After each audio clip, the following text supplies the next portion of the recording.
One of the things that I've always enjoyed doing in the early spring is while I'm fishing, to look around for what you might call foraging opportunities. And this means learning your native plants and what you can do with them.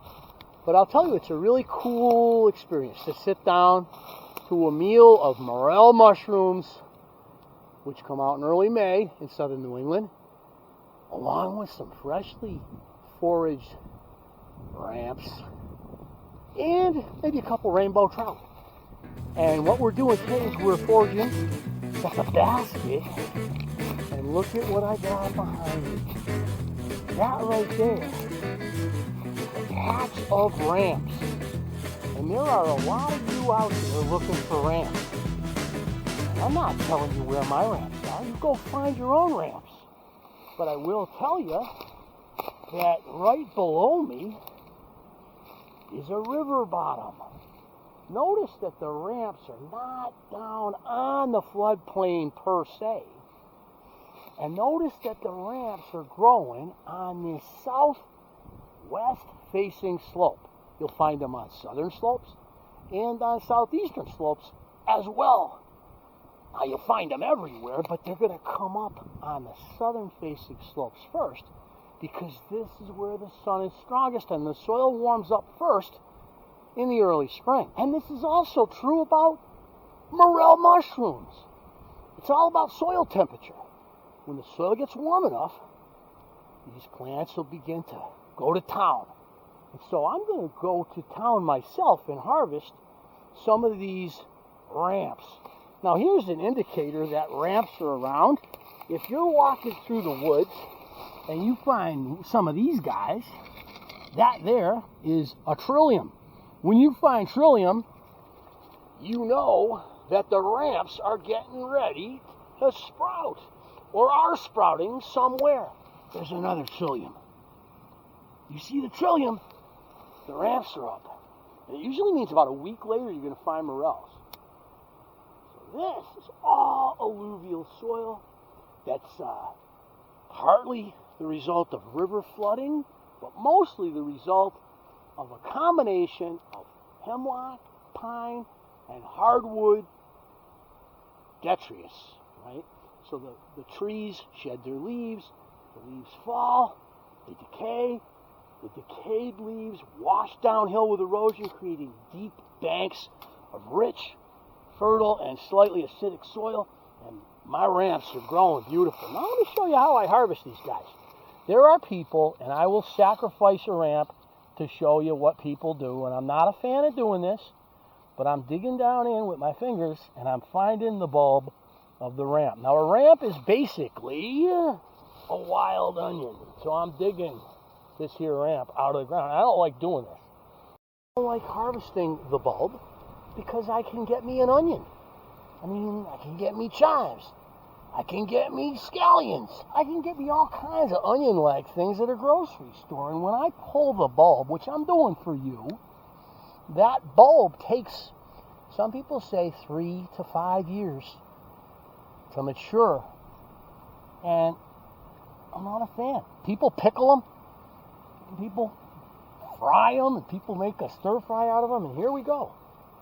There is the ramp. Beautiful, huh? I killed it. I don't like killing it. I don't think I need to do this. To me, the really special thing about harvesting ramps are the leaves, which are great in a stir fry. And I'll take every other leaf. There's a leaf. We're going to eat that in a stir fry. There's a leaf. It's not hurting the plant's bulb. The bulb is going to do fine.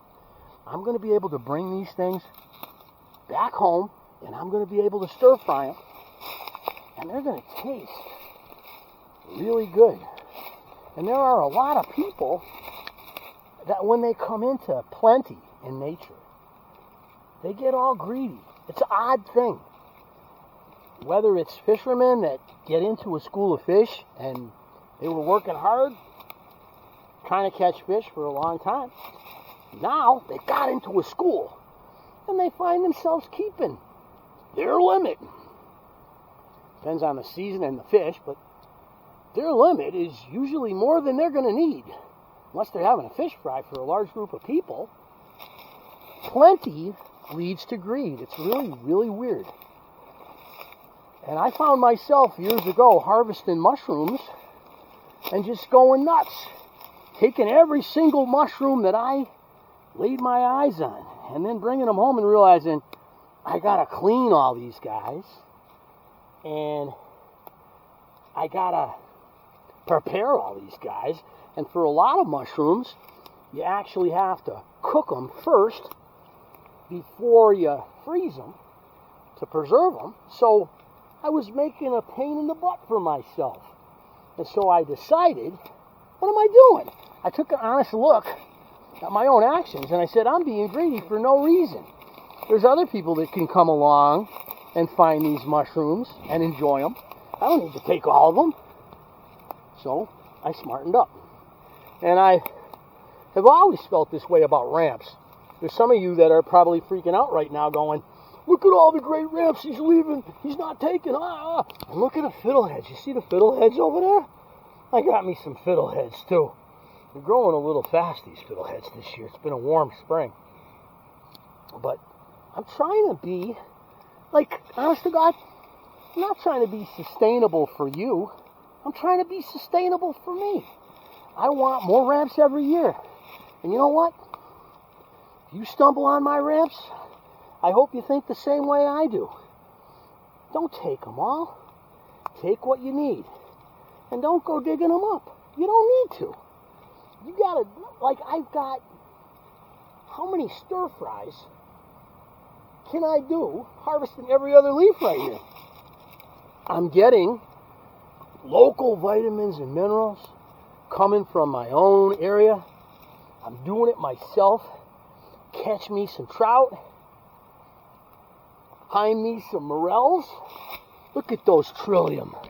Look at how pretty that is. And I'm getting outside, seeing the sights, carrying my little basket, and having some fun out in the world. You can do the same thing.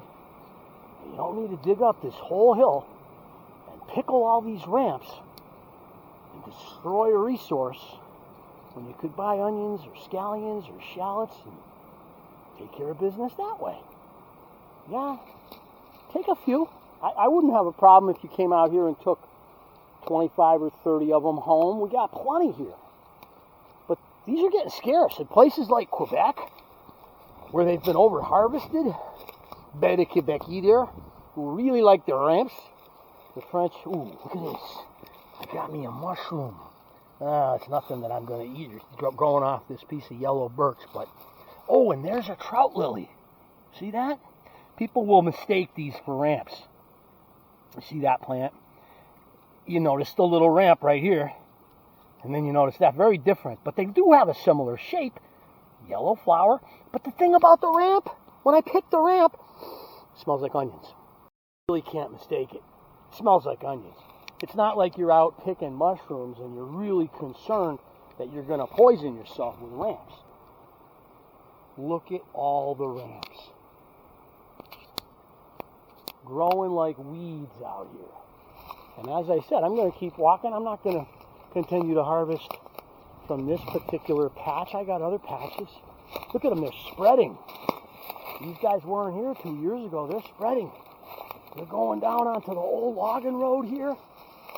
Notice we're surrounded by beeches and hemlocks, maples. And notice right down here, where I am right now, is an old logging road. And behind me, you can see the river up above. So I'm on the floodplain now. And there are some ramps here. But I find that they grow more, promiscuously up above the floodplain. Although these guys down here got some nice big leaves. Here they are on the floodplain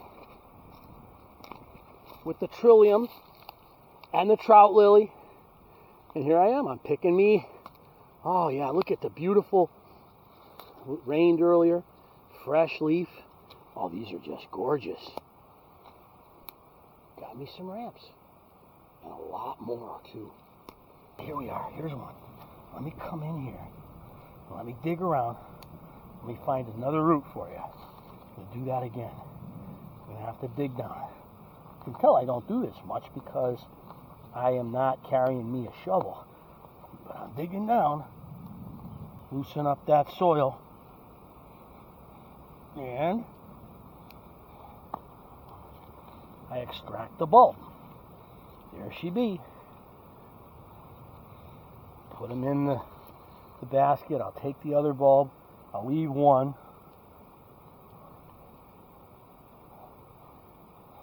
It's better to do this with a gardening tool than digging around in the ground like I am now.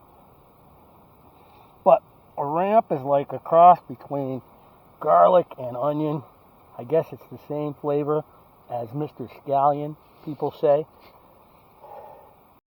So here you can see the floodplain of the river. When the river's real high, you can see those rocks are the riverbed. And it's winding itself through this old area that once upon a time had a factory. Not anymore. And the factory didn't really seem to disturb the ramps that much. Look at them. Again, growing on the southern face of this craggy hill here. Beautiful ramps, trillium, trout lilies, out here in the early spring. Get outside and find these yourself. It takes a little bit of exploring, but we got massive, massive acreage of state forest for you. And you can get out and do it yourself. And when you find your own ramps, it's a lot better than me telling you, go here, find your own. They'll be your ramps. And then you can think like me and say, geez, it's all about me deciding to either be a pig or to be sustainable. And know that these ramps are going to be here every year. And bring home a few that you might want to pickle. But most of them don't. Take the leaves, make a stir fry, and you're going to enjoy it.